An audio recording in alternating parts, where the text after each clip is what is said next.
وأخيرا كمل مطبخ أحلامي. واليوم الحلم صار حقيقة. أبدا مو سهلة إن تحول فكرة إلى واقع، بس أني قدرت أحول المكان من لا شيء إلى هذا الشيء.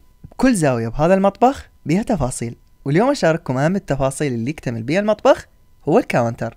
بعد ما ثبتنا الهيكل انتظرت أطول أسبوع بحياتي حتى يشدولي الأبواب وأشوف اللون ويكمل الديكور، وأهم شيء أشوف هاي الزاوية اللي بيها ممالح البهارات ضبطت. شدينا الكوارتز وبينت ملامح المطبخ تطلع، بس حسيته فاهي يحتاج له شوية بهارات. بهرته بهذا السيراميك ابو المربعات الحزام، والشافطة اكيد حورناها بالعقل الهندسي بيد اخويا وصاحبي مصطفى الكهربائي اللي اشتغل لي المطبخ من نص صفر.